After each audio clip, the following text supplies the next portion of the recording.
Hello, my name is Joyous. Welcome back to my channel. And today we're going to talk about doing things whether or not you're happy about it, or like whether or not you're in a good mood about it. Like for years I've been a part of the law of attraction community. Like that's something my mom has been really into. So I got really into it.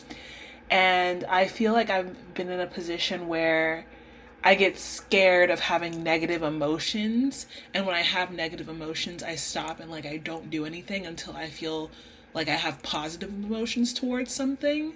And I feel like this is just setting yourself up for failure in a bunch of different ways. We're going to be talking about the abandonment wound. We're going to be talking about having to feel healed before you're perfect or before you're ready to go. And we're going to just talk about a few different things when it comes to this topic.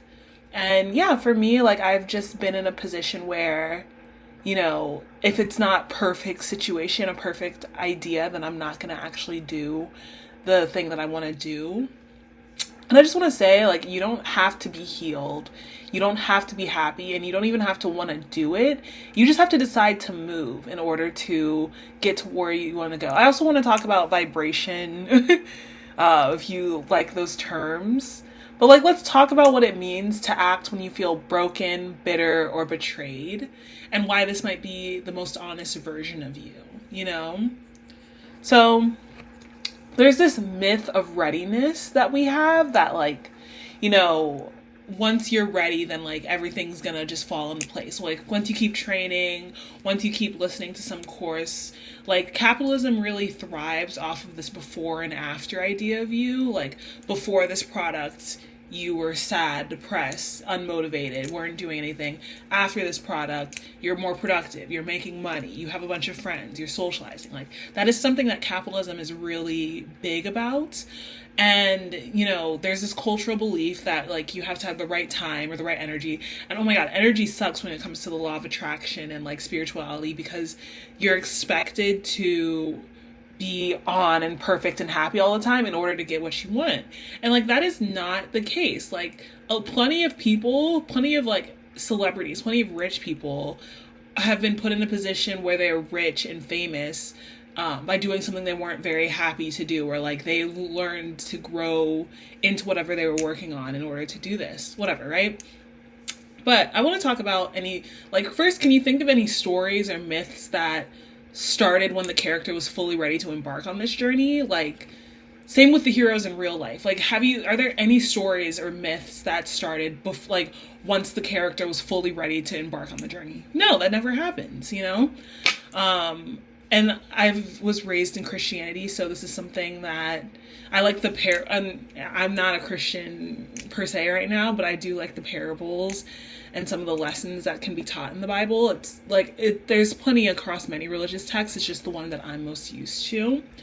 And it says Proverbs 16:9, in their hearts human plan their course, but the Lord establishes their steps. This is something that you can live off of when it comes to how you can go about planning your life. You can plan your life as much as you want, but it's not until whatever happens in the external world or the universe is ready, it'll give you what you need when you need it, and it also talks about I also like talking about the invisible string theory, meaning that you can be exposed to something, but it's not until you're ready to actually hear that message from the song or from the movie or from the lesson. You're not gonna actually get it, And I feel like that's the same thing. That's something I'm coming to terms with right now when it comes to this doing before you feel good about it. I also want to talk about this parable, Peter walking on water. This is Matthew 14:22-33. Immediately, Jesus made the disciples get into the boat and go on ahead of him to the other side while he dismissed the crowd. After he dismissed them, he went up on a mountainside by himself to pray. Later that night, he was there alone, and the boat was already a considerable distance from the land, buffeted by waves because the wind was against it. Shortly before dawn, Jesus went out to them, walking on the lake. When the disciples saw him walking on the lake, they were terrified. "It's a ghost," they said, and cried out in fear. But Jesus immediately said to them, "Take courage, it is I. Don't be afraid." "Lord, if it's you," Peter replied, "tell me to come on the water." "Come," he said. And then Peter got down on the boat, walked on the water, and came towards Jesus. When he saw the wind, he was afraid and beginning to sink, cried out, "Lord, save me." Immediately, Jesus reached out his hand and caught him. "You have little faith," he said. "Why did you doubt?" And when they climbed into the boat, the wind died down. Then those who were in the boat worshipped him, saying, "Truly, you are the Son of God." And I want to talk about this story because there's this theme with Peter acting before certainty. Like, he was certain that he wanted to go out onto the water, but it wasn't until, I guess, he got permission to act or whatever from Jesus that he actually stepped out in faith. Like, he knew the science tells him, and like, if he like went before every other point in his life where like clearly he didn't walk on water before this point, like, he wouldn't have stepped out on that water. If he just didn't, like, what's it called? The science only showed him, and like everything in his life only showed him that if you like walk onto water, you're gonna sink or whatever, right? And in this moment, before he even had the proof, and like he kind of had proof with Jesus walking on the water himself, but before he had the proof to do it himself, but Jesus is like God or whatever, right? He got the tip to actually like walk on the water, right? And this could be the universe in this story talking about how God or the universe, like, not until you like truly plan to do something will the path be set in front of you. And like once Peter also started seeing like the wind and like all of this stuff coming towards him, like he started sinking, because he started doubting himself and he started, having, different emotions or whatever, right? But if he just stayed on his path, and which he did, he learned to walk on the water with Jesus, And we can do these impossible feats and these impossible tasks if we just stayed on the plan ahead, like we can plan as much as we want, just like from Proverbs 69, but it is the Lord, the universe, that really tells us how our feet are actually going to move, And yeah, Peter steps out onto the boat to walk towards water, not because he's ready, but because of faith. When he doubts, he begins to sink. So having faith, I think, in yourself and in your own steps and in what you're capable of is very important, regardless of, your temperament or your mood in that moment. You may not feel ready, but moving in faith activates divine support. Readiness is revealed mid-action. I also want to talk about Lucifer, the show Lucifer. And this is going to be spoilers for Lucifer. If you haven't watched it already, then like you probably should. At this point, it's been out for years now. But at the very end, and I guess, this is, the whole story is about how Lucifer is coming to find his meaning in his life. Like he just felt like hell wasn't where he's supposed to be. And they did the whole story circle where he returns back to hell, with a new insight about why he's there. And like he goes back home by the end of the story. And I want to talk about how in the end of the story, he wasn't, and like throughout the story, first off, he wasn't ready to embark on the journey of being vulnerable around Chloe Decker. So Lucifer, there's this detective named Chloe Decker, and like usually Lucifer is invincible on Earth. Like no one can kill him. No, he can't be penetrated, and he's immortal or whatever, right? When he gets around this detective, he suddenly becomes mortal, and he becomes like wounded, and he becomes able to be vulnerable or whatever, right? Emotionally and physically, And he wasn't ready to embark on this journey of what his invincibility might mean, but he went, or his lack of invincibility might mean, but he went on this journey with Chloe, fell in love with her. They had a daughter together that came back from the future to embark Lucifer on a whole other journey, which is to go back to hell and like save the damn souls instead of just be their warden. Because this whole time Lucifer was just there like keeping them prisoner, they're the ones that, not even keeping them prisoner, because they're the ones who are stuck in their own guilt cycles, right? But Lucifer goes out, he meets Chloe Decker, and he meets all these friends and makes all these friends and family on Earth in Los Angeles. And he basically, He basically learns that his path is actually meant to help people and save the damn souls and like get them out of their hell loop, So he's on this duty of, healing hell. At the time he wasn't ready because his daughter came back and gave him that thing, like to go back to hell and like take care of the people in hell. It was a bold step that he wasn't ready for at the end of the story, but he ends up doing it. And he like, we don't really see like the numbers, but like he's helping damn souls in hell, and I think that's very helpful. Something else I want to talk about is the creation of Adam painting. So like God, and these are all like stories or whatever, but God is sitting there reaching his hand out so strong, so like he's doing everything he can to reach Adam. He's doing everything he can to reach Adam, and he's like really, what's it called, straining himself in order to reach humanity and reach, Adam, whatever, right? While Adam is there with his hand out, barely, flexing a muscle. And if he just, stretched a little bit more, if Adam just stretched just a little bit more, just flex his muscle a little bit more, he'd be able to touch God and reveal, like, receive divinity. And I feel like this reminds me, or this painting makes me feel like if I put in just a little effort, then I will be able to reach the enlightenment and reach the divinity and reach like all this stuff that God or the universe is trying to give me. And I'm just so stuck in my own comfort zone when it comes to these things that I end up I'm just so comfortable in my own little like comfort zone. And if I just put a little effort in and consistently put this little effort in, then I will see the heights that God wants me to see, or touch God, whatever, right? I also want to talk about Fleetwood Mac and Align Creation. So the Rumours album, this album is the most popular album from Fleetwood Mac and Stevie Nicks. But there was so much turmoil going on while they were making that album that, like, there was a romantic and musical duo who joined the band together, Stevie Nicks and Lindsey Buckingham. While Rumours was being recorded, the year that Rumours were being recorded, they were in the middle of a bitter breakup. And they still had to write, sing, and perform love songs together, many of which were about each other. For example, Stevie wrote Dreams about Lindsey. Now here you go again, you say you want your freedom. Whatever, right? And then Lindsey responds with Go On Your Own Way. Packing up, shacking up's all you want to do. Whatever, right? And then there's also Christine and John McVeigh.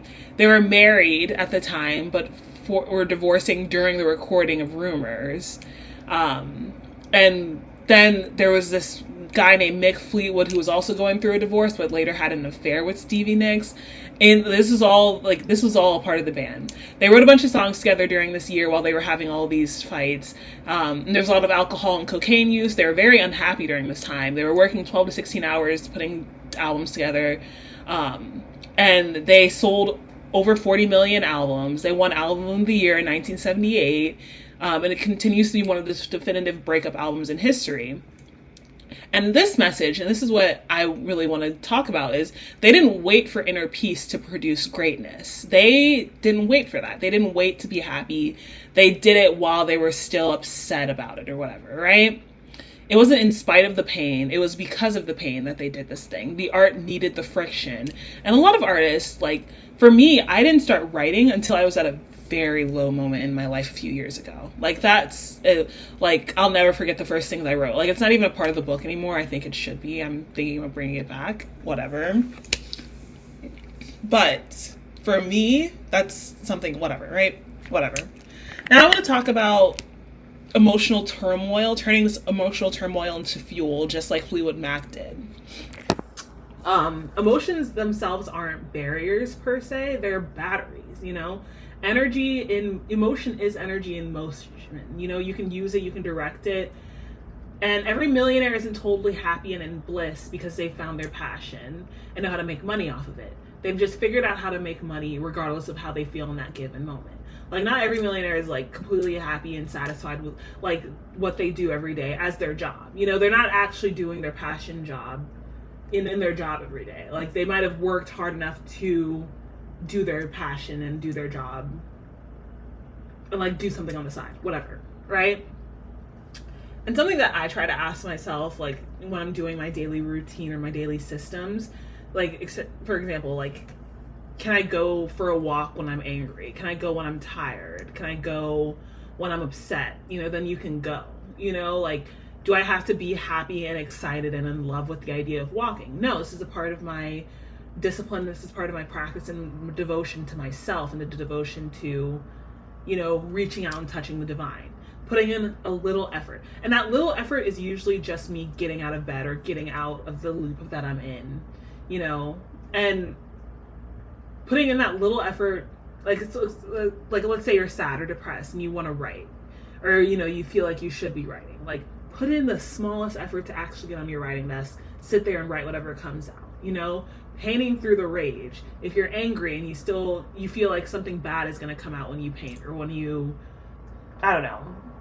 post a YouTube video. Like, for me, a lot of my YouTube videos right now are about doing stuff even if you don't want to do it, because that is something that's I'm going through right now. Like, I want to do YouTube, but I also don't want to do YouTube.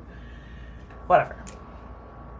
So, abandonment wounds. These abandonment wounds, and this is the worst transition ever, but the trap of emotional manipulation, especially from abandonment issues.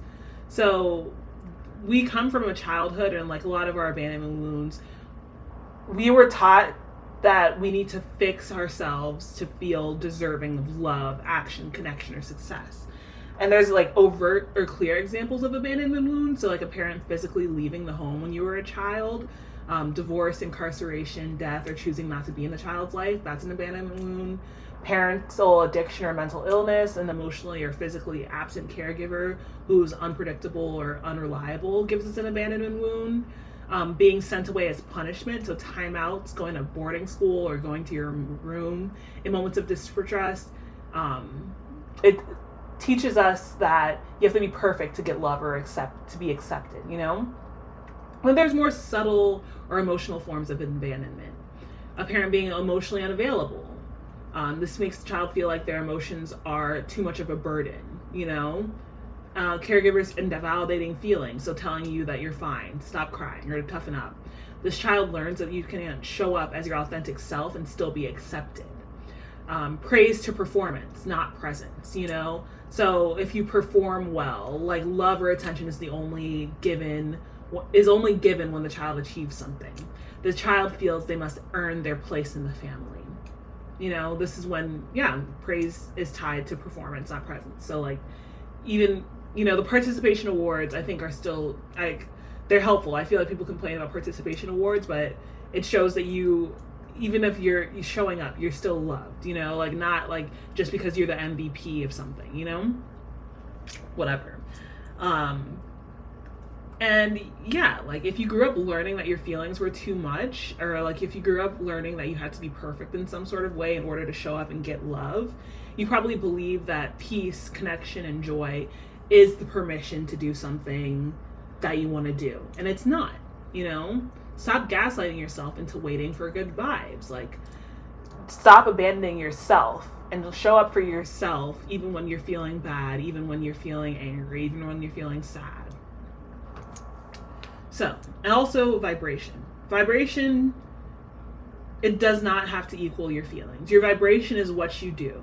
It's the signals your choices send. That's what vibration is really all about. If you are doing nothing and you're happy or whatever, and like you're doing nothing will keep giving you nothing, in my opinion. And if you're happy about this nothing, then cool, do that. But like, let's say your vibration is happy and like you're visualizing a lot of stuff, right? Like, for example, like try to close your eyes and envision your hand opening, and close your fist and envision your hand opening. Just envision your hand opening. Just envision it. Now open your eyes. Is your hand open? No, it's not open. Because this visualization practice does nothing to you actually directing your hand to open itself or opening your hand. There's a difference between this visualization stuff, which imagination is nothing. Your imagination is nothing. You can imagine bad things, you can imagine good things, but your imagination does not have to be like, it's definitely not where your vibration lies. Your vibration lies in whether or not you do stuff, You can get a good vibration going by doing good things. A person crying on their kitchen floor can go viral and go crazy compared to someone that's prepped and ready and has a teleprompter in their hand because the crying person was more authentic and aligned than the preppy, ready to go person, you know? And I also want to talk about something from the fourth way, which is like this idea that spiritual, like, I don't feel like getting into why it's called the fourth way, but it's like a way of reaching spiritual enlightenment without having to become a yogi, a monk, or a fakir. And basically, there's three forces in the world, or three energies that you are needed to do anything, to create anything. And it's active, passive, and neutralizing forces. So, or creating, destroying, or neutralizing forces, right? So when you're thinking about how you are, you know, enjoying your day or going about what you want to do, what's the active force that you want? Like, what's the thing that you're going to be creating? What's the thing that you're going to be destroying? Because, and like, what force, and like, what's the neutralizing force? Like, what's the force that's going to be sitting here, like, observing it all? So for example, for me, my active force that I'm doing for my YouTube channel is actually posting a video and like editing a video and doing and like writing notes on it. And the passive or the destroying force is me watching it, the outcome, or not even watching the outcome, but me taking away my time from actually watching YouTube, like other people's YouTube videos. And the neutralizing force is the YouTube itself, like just watching the outcomes of what's on YouTube. Whatever. I'm going to explain that a little bit better in some time. But yeah, to close on this, you're waiting for a version of you that may never arrive, you know? But this version, the one who's angry, tired, scared, afraid now, can still show up. You know, go to the gym angry, write the song Heartbroken, and make the call while you're unsure. Move, even if it's messy, you know? And yeah, what's one thing you're putting off because you're not in the right mood? What would happen if you do it anyway? Comment down below. I'm really looking forward to hearing your thoughts on this. Yeah, thank you guys so much for watching. And yeah, like, comment, subscribe. Bye.